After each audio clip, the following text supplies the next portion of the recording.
આવી રહી છે। પાલનપુરમાં અનાજના ગોડાઉનમાં લાગી છે ભીષણ આગ। સોનગઢ નજીક મલાણા રોડ પરની છે આ સમગ્ર ઘટના। તો અનાજના ગોડાઉનમાં આગ લાગી હોવાની ઘટના હાલ સામે આવી રહી છે। ગોડાઉનમાં રખાયેલું અનાજ બળીને ખાખ થયું છે, ત્યારે પાલનપુર ફાયર ફાઈટરની ટીમ ઘટના સ્થળે પહોંચી છે અને પાણીનો મારો ચલાવી તેઓએ આગ પર હાલ કાબુ મેળવ્યો છે। આ સમગ્ર માહિતી પ્રાપ્ત થઈ રહી છે પાલનપુરથી। પાલનપુરમાં અનાજના ગોડાઉનમાં લાગી છે ભીષણ આગ। તો સોનગઢ નજીક મલાણા રોડ પરની છે આ સમગ્ર ઘટના। તો અનાજના ગોડાઉનમાં આગ લાગી હોવાની માહિતી પ્રાપ્ત થઈ રહી છે। ગોડાઉનમાં રખાયેલું અનાજ બળીને ખાખ થયું છે, ત્યારે પાલનપુર ફાયર ફાઈટરની ટીમ ઘટના સ્થળે પહોંચી છે। ઘટના સ્થળે પહોંચી પાણીનો મારો ચલાવી હાલ આગ પર કાબુ મેળવ્યો।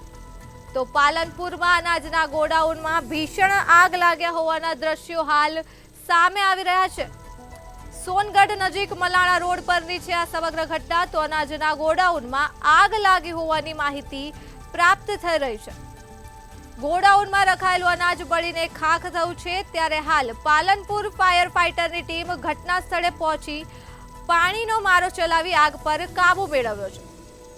પાલનપુરથી આ મહત્વના સમાચાર। પાલનપુરમાં સોનગઢ નજીક મલાણા રોડ પરની સમગ્ર ઘટના સામે આવી રહી છે। સોનગઢ નજીક મલાણા રોડ પર અનાજના ગોડાઉનમાં આગ લાગતા અનાજ બળીને ખાખ થયું છે, ત્યારે પાલનપુર ફાયર ફાઈટરની ટીમ ઘટના સ્થળે પહોંચી પાણીનો મારો ચલાવી આગ પર કાબુ મેળવ્યો છે।